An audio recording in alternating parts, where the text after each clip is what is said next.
his way up and down Main Street. He proved to a lot of people that it didn't pay to mess around with Big Jim. But all it ever bought him was a series of one-way tickets to the clink.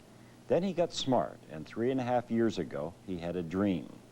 What if the young people in the core area had a rallying place where they could go and learn to take pride in their bodies and in themselves?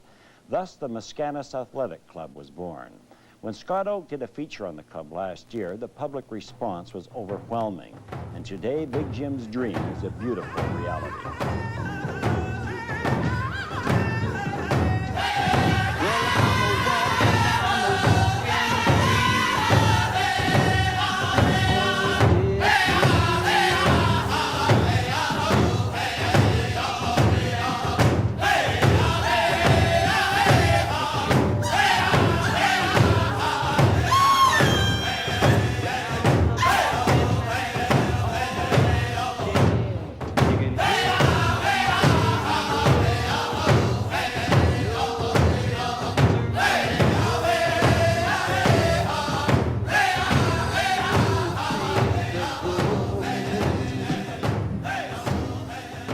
The core area of Winnipeg offers its youth a dim future. Glue sniffing, alcoholism, and petty and violent crimes are rampant here.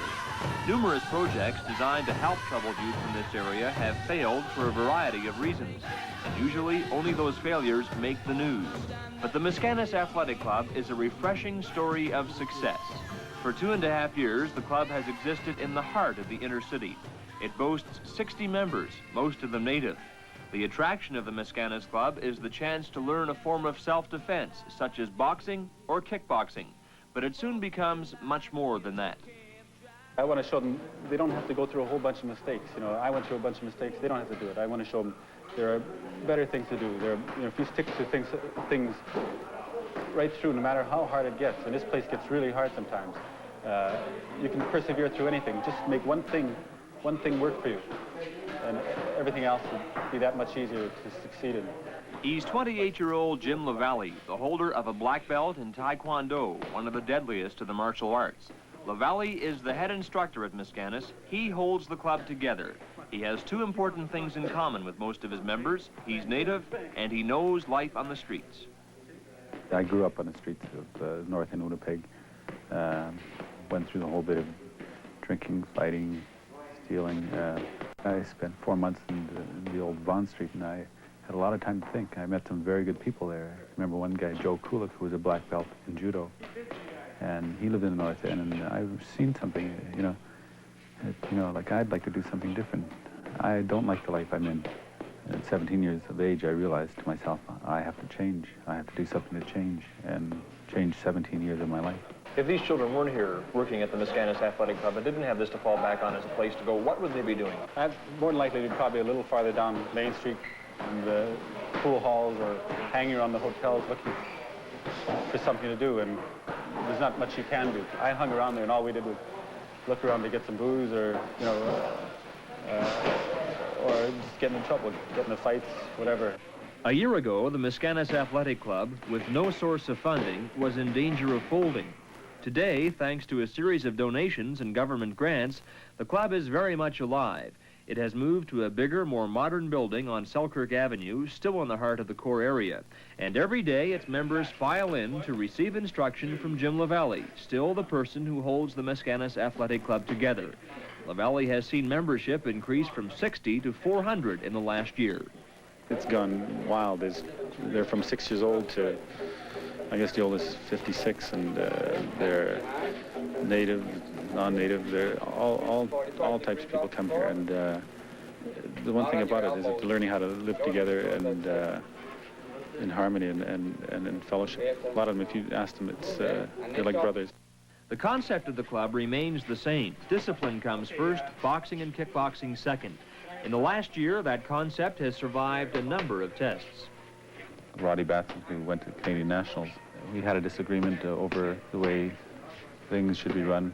He quit the club, and after a while, the guy realized it's something to be the Manitoba champion and fighting the Canadian Nationals, but the club is more important.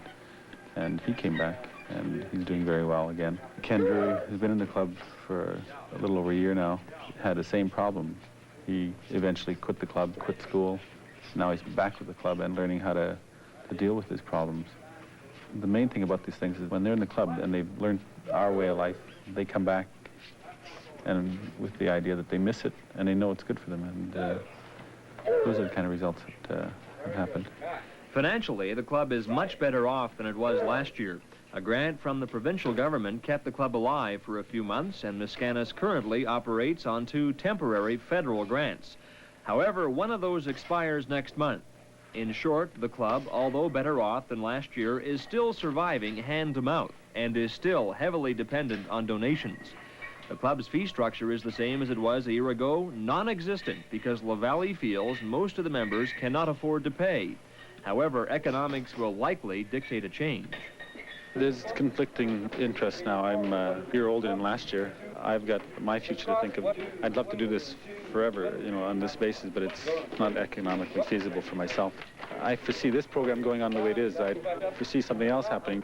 Now, there is a market out there for what I'm doing, and there's a possibility that this might one day become a paying institution for people who can't afford it, and still open to people who can't afford it through maybe some kind of per diem rate through the agencies in the city.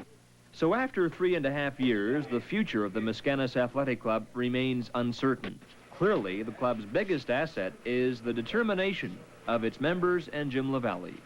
Dreams aren't built in a day, and when I first started, I had dreams, and I wanted them to be built in a day, and I've learned something in 3.5 years that takes a lot of hard work, and people who come in here now, it's kind of unfortunate because a lot of them come in here and they don't realize what we started with, and this place is beautiful, and I know something that the dream is still going, and it's going to go much more until I don't know, it's going to take a long time, but I'm going to build something that's people aren't ever going to forget.